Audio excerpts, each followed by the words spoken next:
बात बहुत पुरानी है। मिथिलापुरी नामक एक छोटे से गांव में छगन नाम का एक सीधा साधा किसान रहा करता था। छगन स्वभाव से अत्यंत भोला और ईमानदार था। उसकी सरलता इतनी प्रसिद्धि थी कि गांव के लोग उसे मूर्ख तक समझ लेते थे। लेकिन उसकी पत्नी मंगला स्वभाव में उससे बिल्कुल उल्टा थी। चतुर, व्यवहार कुशल और कहीं कहीं थोड़ी सी चालाक भी थी। मगर मंगला के मन में हमेशा अधिक सुख सुविधाओं की लालसा पलती रहती थी। एक दिन की बात है। संध्या ढल चुकी थी। आसमान में सुनहरी किरणें धरती पर अंतिम अपनी छाया बिखेर रही थी। थका हारा छगन खेत से लौट रहा था। तभी रास्ते में उसकी नज़र एक चमकती हुई चीज पर पड़ गई। वह रुका झुका और देखा, कुछ चमकते हुए सिक्के जमीन पर पड़े हुए थे। अरे ये क्या! छगन के मुख से अन्याय से निकल पड़ा। सिक्कों को हाथ में लेते हुए उसने सोचा, किसी के गिर गए होंगे। मुझे पता लगाना चाहिए कि यह सिक्के किसके हैं। घर पहुंचते ही छगन ने मंगला को यह बात बताई। मंगला के चेहरे पर लालच उभर आई। उसने उत्सुकता से पूछा, अच्छा कितने पैसे मिले हैं, कहाँ है दिखाओ। छगन ने भोलेपन से कहा, अरे वह किसी और के पैसे हैं। पता लगाया तो मालूम पड़ा कि वह सिक्के पड़ोसी सीताराम के हैं। मैंने उन्हें वापस कर दिए। मंगला की मुस्कान एक पल में गायब हो गई। चेहरा उतर गया, परंतु वह खुद को संभालते हुए बोली, अच्छा ठीक किया। कुछ देर की चुप्पी के बाद मंगला की आंखों में एक नई चमक आई। उसे अचानक कुछ याद आया। वह तीखे स्वर में बोली, अच्छा यह तो बताओ, सुबह मैंने तुम्हें 100 रुपये दिए थे सामान लाने के लिए, परंतु तुम तो खाली हाथ लौटाए हो। सामान कहाँ है? छगन ने आश्चर्य से उसकी ओर देखा। तुमने मुझे 100 रुपये दिए थे। मुझे तो बस सामान की पर्ची दी थी, पैसे तो नहीं दिए थे। मंगला ने आंखें तरेते हुए कहा, क्या कहा? मैंने तुम्हें पर्ची के साथ पैसे भी दिए थे और यह भी कहा था कि 100 तुम्हारी कमीज की जेब में रख दिए हैं। तुमने भी ठीक ही कहा था और निकल गए थे। छगन ने हड़बड़ाकर अपनी जेब की पोटली टटोली, परंतु जेब तो खाली था। घबराहट भरे स्वर में बोला, अच्छा तुमने सच में मेरी जेब में पैसे रखे थे? फिर वह गए कहाँ? मंगला कुछ पल सोचती रही, फिर धीरे से बोली, अगर पैसे अब तुम्हारी जेब में नहीं है तो जरूर कहीं गिर गए होंगे। एक क्षण के लिए उसकी आंखों में चिंता तैर गई, मगर तभी उसके चेहरे पर अचानक एक आशंका उभर आई। कहीं ऐसा तो नहीं कि वह पैसे तुम सीताराम को दे आए हो? वैसे बताओ तो सही, उसे कितने रुपए दिए? छगन ने पूरी सरलता से कहा, मैंने उसे 100 रुपये दिए। मंगला की आंखें आश्चर्य से फैल गईं। वह लगभग चीख पड़ी, अरे वह हमारे पैसे ही थे। उसकी आवाज़ में गुस्सा और हैरानी दोनों भरा हुआ था। तुमने खेत में कमीज उतार कर पेड़ पर टांगी होगी ना, पैसे वहीं पर गिर गए होंगे और जब शाम को तुम्हें वह सिक्के मिले तो उस चालाक सीताराम ने तुमसे कह दिया होगा कि वह उसके हैं। असल में वह हमारे ही पैसे थे। उसने झूठ बोलकर हड़प लिया। छगन के चेहरे पर जैसे अचानक बोझ की रेखाएं उभर आईं। वह धीरे से बोला, हाँ, जहाँ मैंने कमीज टांगी थी पैसे मुझे वहीं से मिले थे। इसका मतलब वह 100 रुपये तुमने ही मुझे दिए थे। वही तो मैं कब से कह रही हूँ, मंगला ने झुंझकार कर कहा। तभी बाहर से दत्तक की आवाज़ आई। मंगला ने कहा, शाम को जाकर उससे पैसे वापस लेते आना। परंतु तभी बाहर से सीताराम की आवाज़ सुनाई दी, छगन भाई घर में हो तो? छगन ने जल्दी से दरवाज़ा खोला। सामने सीताराम खड़ा था, सिर झुकाए और हाथ में वही पैसे लिए। सीताराम बोला, मंगला दीदी, उसकी ज़रूरत नहीं पड़ेगी, मैं खुद 100 रुपये लेकर आया हूँ। शाम को मुझे अंदाज़ा नहीं था कि वह पैसे छगन भाई के हैं। सोचा अगर मैं नहीं लेता तो कोई और उनसे ले लेता, इसीलिए ले लिया, मगर अब समझ में आ गया है कि गलती हो गई। यह लीजिए आपके पैसे। मंगला अवाक हो गई। उसे विश्वास नहीं हो रहा था कि सीताराम ने स्वेच्छा से पैसे लौटाने का साहस किया। फिर भी हल्के स्वर में संशय से बोली, चलो अच्छा है, कम से कम तुम्हारी वजह से हमारे पैसे वापस मिल गए। सीताराम ने हल्की मुस्कान के साथ सिर झुका लिया। मंगला ने छगन की ओर घूरते हुए कहा, ना तुम्हारे भोलेपन का कोई जवाब नहीं। किसकी चीज है किसकी नहीं इसका होश ही नहीं रहता। तुम्हें मैंने कितनी बार कहा है दुनिया इतनी सीधी नहीं है।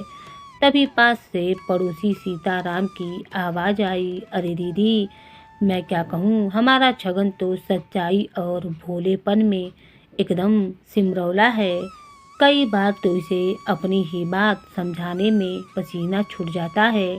मंगला ने तिरस्कार से कहा, तो इसीलिए तूने पैसे ले लिए थे, और जब तू जानता था कि पैसे तेरे नहीं हैं तो वह वहीं पर बता क्यों नहीं दिया।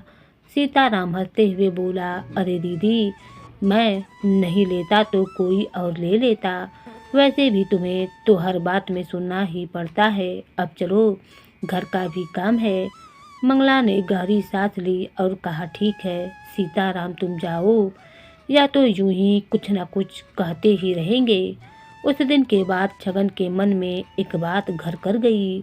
दुनिया में हर चीज चमकती अपनी नहीं होती, और उसने ठान लिया अब किसी भी चीज को उठाने से पहले 100 बार सोचेगा कि वह सच में उसका है या नहीं। उसकी ईमानदारी अब और भी गहराई में उतर चुकी थी। कुछ दिन बीते। एक ठंडी सुबह थी। धुंध के हल्के पर्दे में लिपटी हुई आसमान धीरे धीरे उजाला हो रहा था, और खेतों में बसी मिट्टी की सौंधी महक हवा में घुल रही थी।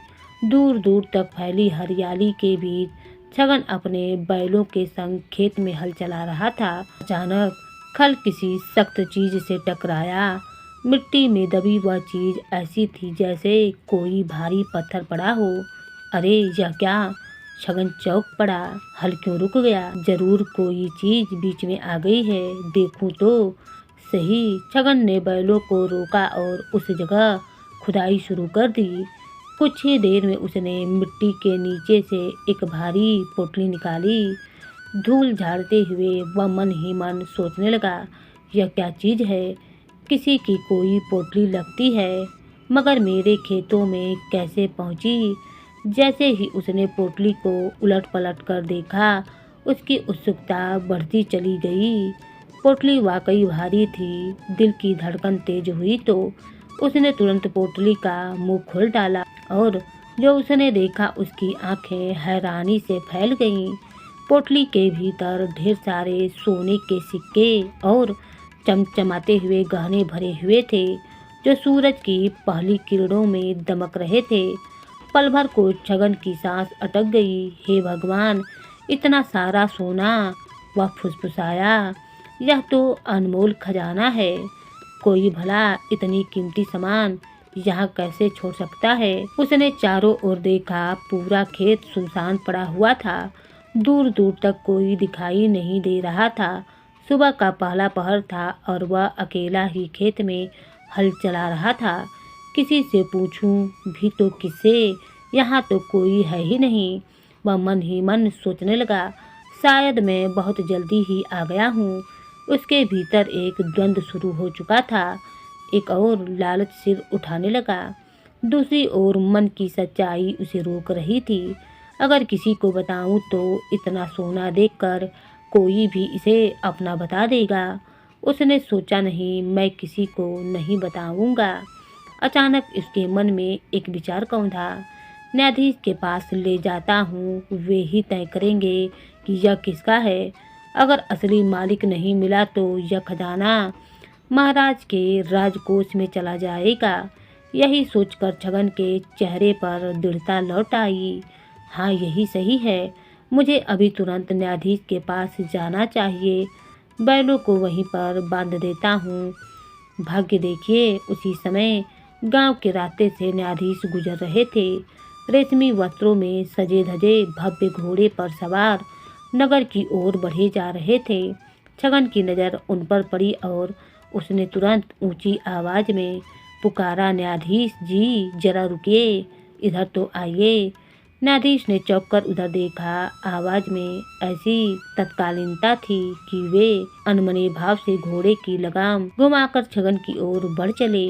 छगन ने चिल्लाकर कहा, हाँ इधर ही आइए। न्यायाधीश के चेहरे पर जिज्ञासा थी। उन्होंने सोचा आखिर ऐसा क्या हो गया खेत में जो यह इतनी हड़बड़ी में बुला रहा है, कहीं कोई अनहोनी तो ना हो गई ना। न्यायाधीश ने घोड़े की लगाम खींची और खेत के किनारे आकर रुक गया।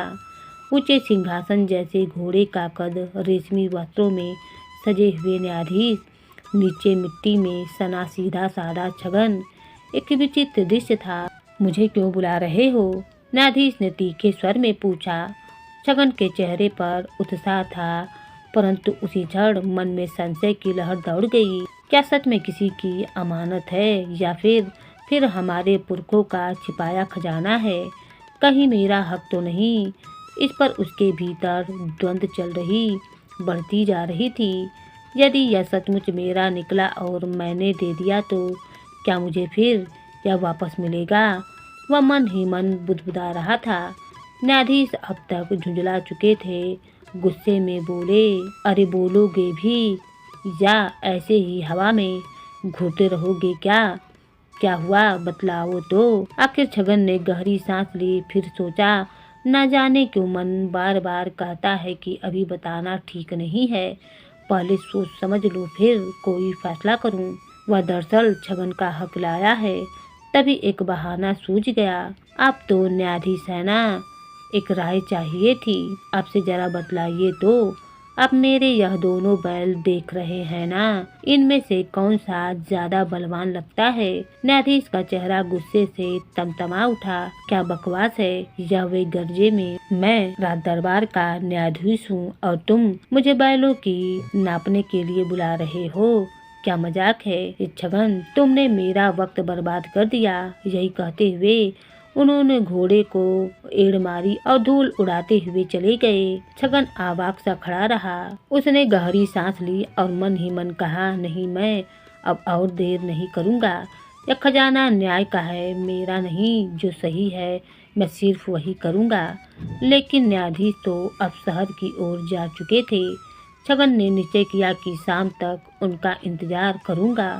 लौटते ही सारा सच कह दूँगा। शाम होते होते आसमान में ढलती धूप के रंग बिखरे हुए थे। हवा में थकान और मिट्टी की महक घुल रही थी।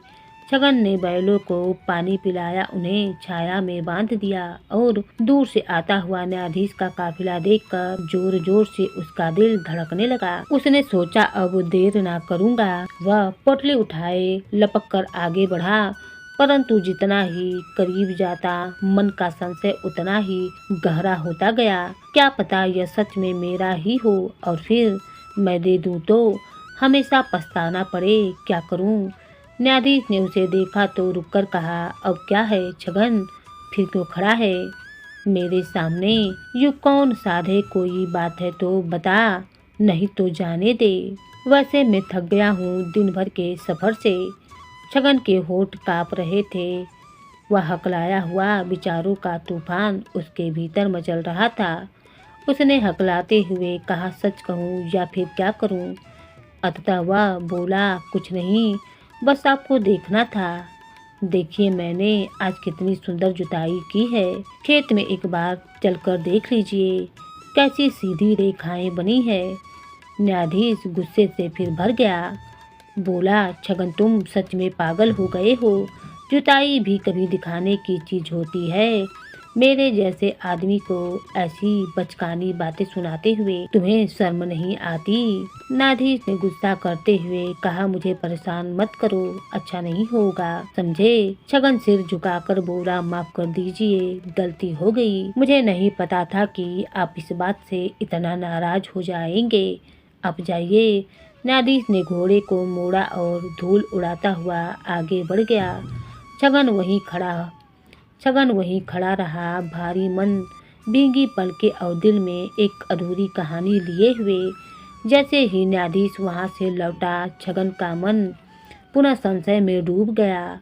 भीतर एक द्वंद्व युद्ध चल रहा था। एक तरफ ईमानदारी की पुकार थी तो दूसरी ओर लालच का मोह था। मैं यह सब क्यों कर रहा हूँ? छगन ने स्वयं से प्रश्न किया। फिर किसी और की संपत्ति पर निगाह जमाकर मैं मनुष्य कहलाने के लायक भी नहीं हूँ। क्या यह तो महापाप है? सूरज ढल चुका था। आकाश में तारों की चादर बिछने लगी थी। एक पल को छगन गहरी सांस में डूबा और फिर जैसे भीतर कोई निर्णय जन्म ले चुका था। अब उसने ठान लिया, मेरे बैल घर लौट जाएं, फिर मैं स्वयं न्यायाधीश के घर जाकर यह पोटली सौंपाऊंगा। छगन ने वह भारी थैला उठाया जिसमें ईमानदारी और परीक्षा दोनों का बोझ था और बैलों के साथ घर की राह पकड़ ली। घर पहुंचकर उसने दरवाजे पर दस्तक दी। मंगला ने द्वार खोला। आंखों में थकान की परछाई थी। चेहरे पर इसने मुस्कान भर आई। तुम आ गए? इतनी देर कैसे हो गई? छगन ने बैलों की ओर इशारा किया। सुनो, इन्हें अच्छे से नहला धुला कर चारा पानी दे दो। मुझे जरा जरूरी काम से जाना है। मंगला की नज़र छगन के हाथ के थैलों पर पड़ गई। उसकी आंखों में एक क्षण को कौतूहल जाग उठा। इतनी जल्दी किस बात की है और इस थैले में क्या है? उसने संदेह से पूछा। छगन भीतर ही भीतर घबरा गया। नहीं, अगर इसे सच बता दिया तो यह धन अपने पास रखने को कहेगी। ऐसा सोचकर वह बोला, कुछ खास नहीं है। वह घबराहट में बोला, मुझे न्यायाधीश के यहाँ जाना है, थोड़ा काम है। तुम बैलों को चारा पानी दे दो, मैं जल्दी लौट आऊँगा। मंगला की आंखों में संदेह की परछाई गहराने लगी। क्या न्यायाधीश के पास और हाथ में थैला? अब कौन सी मूर्खता कर बैठोगे? या उसने सीधा थैले की ओर इशारा किया। इसमें क्या है, मुझे देखना ही होगा। छगन ने थैला अपनी पीठ के पीछे कर लिया। तुम बस बैलों को देखो, मुझे कुछ देर हो रही है। मंगला तीखे स्वर में बोली, मुझसे नहीं होगा, मैं बहुत थक गई हूँ। तुम बैलों को चारा पानी देकर ही जाओ।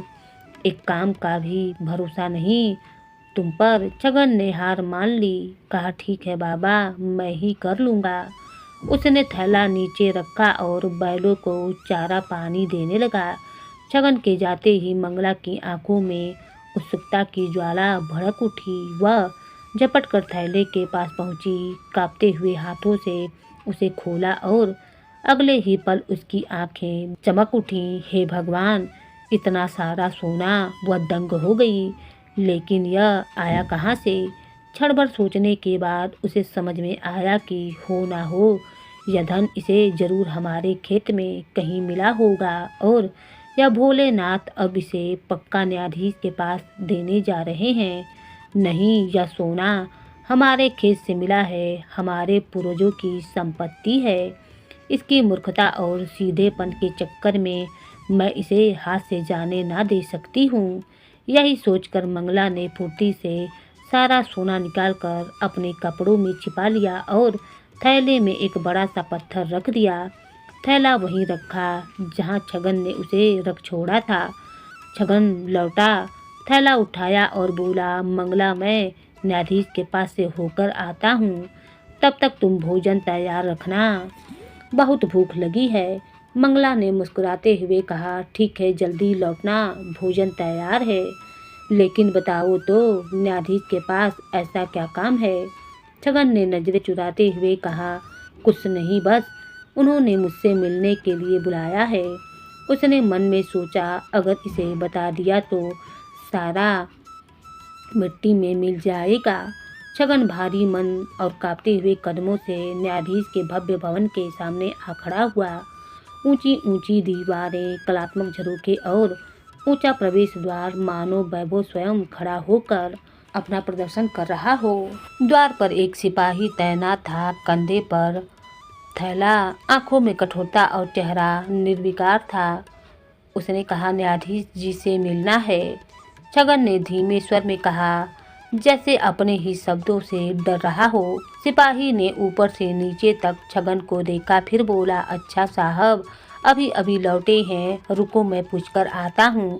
वह भीतर गया और न्यायाधीश के सामने सिर झुकाकर बोला, हुजूर, बाहर छगन नाम का किसान आया है, हाथ में एक थैला है, वह कहता है आपसे मिलना है, क्या आज्ञा है। न्यायाधीश ने कुछ क्षण सोचा, सुबह से देख रहा हूँ यह मुझसे कुछ कहना चाहता है लेकिन कह नहीं पा रहा है। फिर उन्होंने मीठे स्वर में कहा, उसे भीतर भेज दो। सिपाही लौटा और बोला, चलो साहब ने बुलाया है, लेकिन बता इस थैले में क्या है।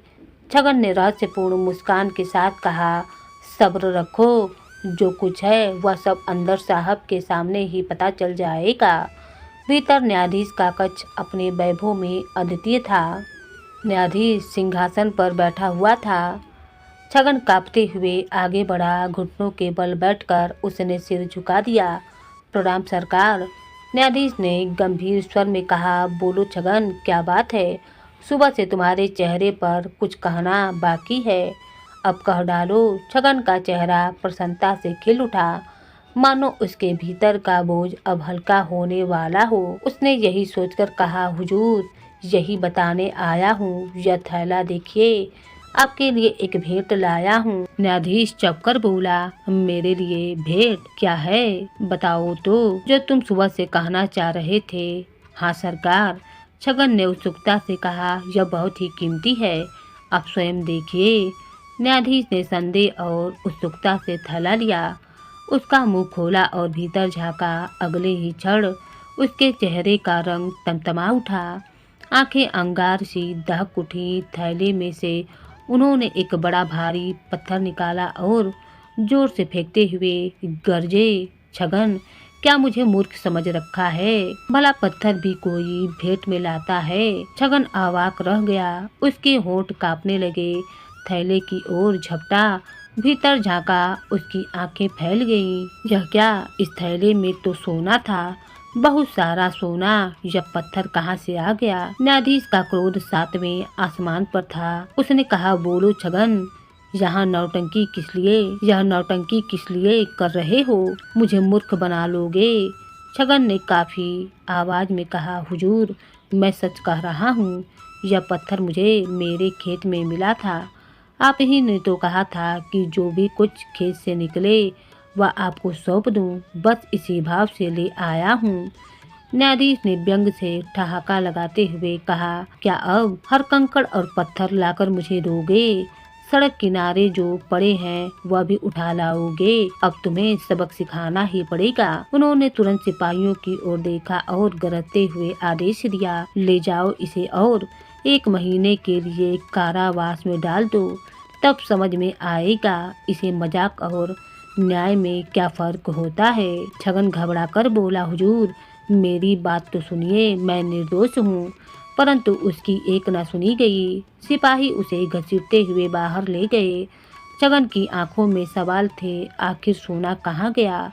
किसने बदली मेरी किस्मत? क्या अब यही मेरी ईमानदारी का फल है? उसकी आवाज़ हवाओं में घूम रही थी और काल कोठरी में उसे बंद कर दिया गया। कारागृह की वह कोठरी एक अंधेरा कमरा था, सिलन भरा गड्ढा था, न कोई खिड़की थी, न कोई रोशनी, चारों ओर सिर्फ घुटन ही घुटन थी। वीरान और मौत सी खामोशी पसरी हुई थी। उसी अंधेरे कोने में छगन दुख में डूबा हुआ अपने आप से बुदबुदाने लगा। छगन बोला, अब तक इस अंधेरे में कैद हूँ, एक ही सवाल मुझे कचोट रहा है, वह सोना आखिर गया तो गया कहाँ? पोटली में पत्थर आया कैसे? किसने मुझसे मेरी ईमानदारी छीन ली? उसने आंखें बंद कर उस सुनहरी पोटली की तस्वीर खींची जो कभी उसकी हथेलियों में थी। कितना भारी था वह थैला, कितना चमकता हुआ सोना था, पूरा भरा हुआ। फिर ऐसा क्या हुआ कि सब कुछ एक पल में मिट्टी हो गया? उसी समय बाहर खड़ा हुआ एक सिपाही छगन के हाव भाव को देख रहा था। छगन कभी इशारे करता, कभी हाथ फैलाकर नापता तो कभी सिर झुकाकर खुद से बातें करता। सिपाही को कुछ गड़बड़ लगी या आदमी अजीब इशारे कर रहा है, कहीं कोई चाल तो नहीं चल रहा। सिपाही ने सोचा और तुरंत न्यायाधीश के पास भागा गया। हुजूर, सिपाही बोला, वह छगन बड़ा अजीब बर्ताव कर रहा है। लगता है जैसे कोई राज छुपा रहा हो या कोई संदेश देना चाहता हो। न्यायाधीश सोच में पड़ गया, कहीं ऐसा तो नहीं कि मैंने जल्दबाजी में उसे कैद करवा दिया। शायद वह सचमुच कुछ कहना चाहता हो। क्षण भर सोचकर उन्होंने आदेश दिया, चलो मैं खुद चल कर देखता हूँ कि क्या माजरा है। न्यायाधीश स्वयं उस कोठरी तक पहुँचे। छगन अभी भी बड़बड़ा रहा था, इतना भारी ऊंचा सारा सोना कहाँ चला गया वह सब। अरे छगन, न्यायाधीश ने पुकारा, किससे बातें कर रहे हो, क्या इशारे कर रहे हो। छगन चौंक उठा, उसकी आंखों में भय की लहर दौड़ गई। क्षण भर में ही वह समझ गया कि सच बोलने का मतलब और भी बड़ा दंड हो सकता है। अगर मैंने सोना मिलने की बात कही तो न्यायाधीश और भी नाराज हो जाएंगे। उसने गला दबाकर हल्के से कांपते हुए कहा, हुजूर, मैं तो बस आपकी महानता सोच रहा था। आप कितने ऊंचे हैं, कितने भारी, कितने महान, बस हाथों से माप कर देख रहा था। न्यायाधीश का चेहरा गुस्से से तमतमा उठा, उसकी आंखों में अंगारे दहक उठे। मूर्ख, मेरा उपहास करता है, मेरी तुलना किसी पत्थर या बोझ से कर रहा है। न्यायाधीश गरजा, मैं तो सोचा कि शायद तू पछता रहा होगा, लेकिन तू तो और भी बड़ा धूर्त निकला। क्षण भर में ही उन्होंने फैसला सुना दिया, सुबह 7 बजे इसे फांसी पर लटका दो। इसके अपराध का यही अंतिम दंड है। यही कहते हुए न्यायाधीश वहां से चले गए। छगन सुनकर सन्न हो गया, उसका चेहरा पीला पड़ गया। पास ही बैठे एक कैदी ने धीरे से कहा, अरे छगन, तूने यह क्या कर डाला। मालिक का मजाक, अब तो सुबह ही तेरा अंत है, फांसी तय है। छगन की आंखों से अश्रुधारा बह निकली, रूह कांपने लगी। सच तो बस मैं जानता हूँ, मौत से मैं नहीं डरता, परंतु मुझे इस बात का दुख है कि मेरी ईमानदारी की यह सज़ा क्यों। कहाँ चला गया वह सोना, क्यों मिला था मुझे वह, और अब मंगला मेरे बाद उसका क्या होगा। कैदी ने सहानुभूति से पूछा, क्या है छगन, क्यों इतना टूट गया। आखिर क्या बात है जो तेरे मन में इतना बोझ बन बैठा है। छगन ने उदासी से कहा, कैसे समझाऊं तुम्हें, कल इस समय मैं इस दुनिया में नहीं हूँगा।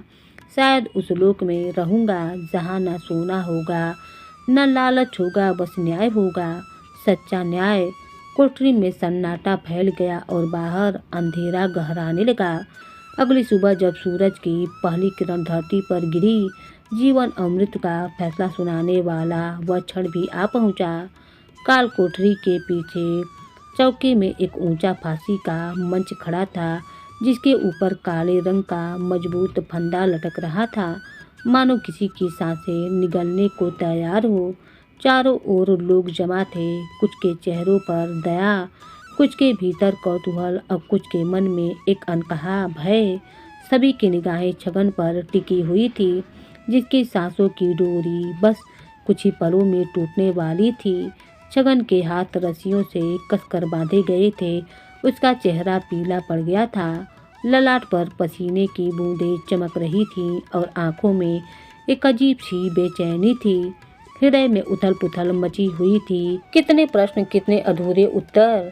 अब जब मृत्यु मेरे सामने खड़ी है, उसने मन ही मन सोचा, तो क्यों ना मरने से पहले सच कह दूं, बता दूं कि मैं सोना लाया था और वह पत्थर में बदल गया। शायद मेरा सच मुझे निर्दोष साबित कर दे। आखिर हिम्मत करके छगन के पास खड़े सिपाही से छगन ने कहा, भाई, फांसी देने से पहले मेरी एक अंतिम इच्छा है, पूरी कर दो। एक बार, बस एक बार न्यायाधीश साहब से मिलना चाहता हूँ, कुछ कहना है जो बहुत जरूरी है। सिपाही ने उसकी ओर आंखों में झांका और कहा, एक अजीब सी तुम्हारे अंदर सच्चाई तैर रही है। उसने सिर हिलाया, अंतिम इच्छा पूरी करना तो हमारा धर्म है। मैं अभी जाकर मालिक को बुलाता हूँ। कुछ ही पलों में न्यायाधीश स्वयं मंच पर पहुँचे। उनका चेहरा गंभीर था, परंतु आंखों में हल्की सी उत्सुकता चमक रही थी। उन्होंने छगन को देखा, जो फांसी के फंदे के ठीक नीचे खड़ा था, मगर आज उसकी आंखों में डर नहीं था, बल्कि एक अजीब सा आत्मविश्वास झलक रहा था। उन्होंने कहा, हाँ छगन, बोलो, क्या कहना चाहते हो? जल्दी कहो, सूरज सर पर चढ़ रहा है। न्यायाधीश ने कहा। छगन की सांसें तेज हो गईं, गला सूखने लगा। वह बोलना चाहता था, बहुत कुछ कहना चाहता था, मगर शब्द जैसे गले में फंस गए हों। न्यायाधीश ने कहा, छगन, मैं तुम्हें फिर से अपमानित होने का एक मौका दे रहा हूँ। न्यायाधीश ने कड़कते आवाज में कहा, जल्दी बोलो छगन। न्यायाधीश की कड़क आवाज सुनकर छगन डर और घबराहट में कुछ कहना चाहता था। फिर अचानक उसके मुंह से निकला, वह साहब, यह बताइए कि फांसी की रस्सी कितनी मजबूत होती है।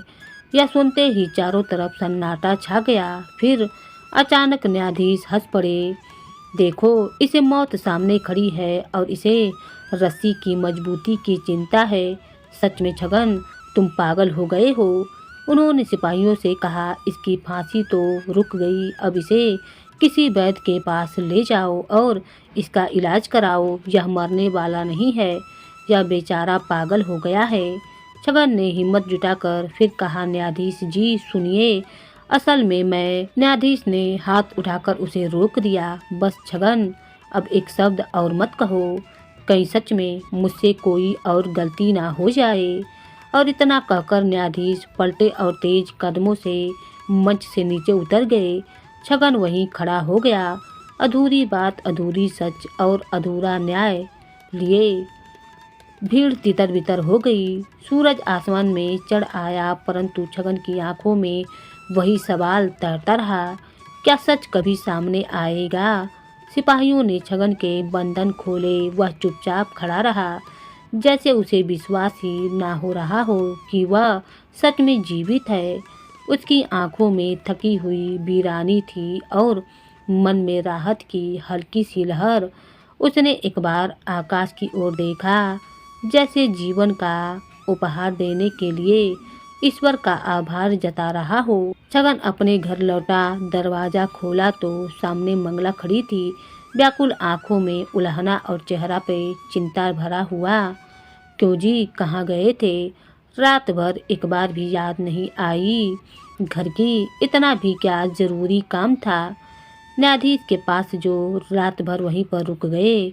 छगन कुछ पल मंगला का चेहरा देखता रहा। उसके भीतर विचारों का एक तूफान उठ रहा था। अगर इसे सच बताऊंगा तो यह मुझसे पूछेगी कि इतना सारा सोना हाथ से कैसे निकल गया। फिर इतना सोना खो जाने पर गुस्सा होकर मुझे खाना भी ना देगी। थोड़ी हिचकिचाहट के बाद वह बोला, मंगला, न्याय संबंधी कुछ सलाह चाहिए थी। साहब को बस उसी में रात बीत गई। अब मैं बहुत थक गया हूँ, जरा सोने दो। मंगला की आंखों में अजीब सी चमक थी। वह चुप रही, फिर अचानक बोली, अच्छा, वह थैला जो ले गए थे वह कहाँ है? छगन चौंक गया। यह कैसे जानती है कि थैले के बारे में? मन ही मन वह घबराया। फिर सोचा, अब और छिपाने से क्या फायदा, बता ही देता हूँ। संकोच से उसने कहना शुरू किया, हुआ यूं कि मंगला, कल खेत में जब मैं जुताई कर रहा था तब एक भारी थैला मिल गया। उसी बीच में मंगला ने टोक दिया, कुछ भी बताने की जरूरत नहीं है। कल तुम जुताई कर रहे थे और उसमें एक पत्थर मिला। वही पत्थर लेकर तुम न्याय अधिकारी के पास गए थे। क्यों, यही कहना चाहते हो ना? छगन का मुंह खुला का खुला ही रह गया। तो क्या सच में मुझे पत्थर ही मिला था? क्या मैंने पत्थर को सोना समझ लिया था? वह बड़बड़ाया, मुझे तो वह सोना ही लगा था, लेकिन ऐसा कैसे हो सकता है? वह बुरी तरह उलझ गया। फिर एकाएक पूछा, लेकिन मंगला, तुम्हें कैसे पता कि थैले में पत्थर ही था? मंगला मुस्कुराई, एक रहस्यमय मुस्कान जिसमें चालाकी और संतोष दोनों झलक रहे थे। अरे, खेत में पत्थर कंकड़ के अलावा और क्या मिलेगा? वहाँ तो पत्थर मिट्टी और कंकड़ ही मिलेंगे ना। छोड़ो, अब जो होना था सो हो गया। बहुत थक गए हो, जाओ सो जाओ। लगता है रात भर सोए नहीं हो, जाकर जरा आराम कर लो। छगन थका हुआ था, इसीलिए वह सो गया।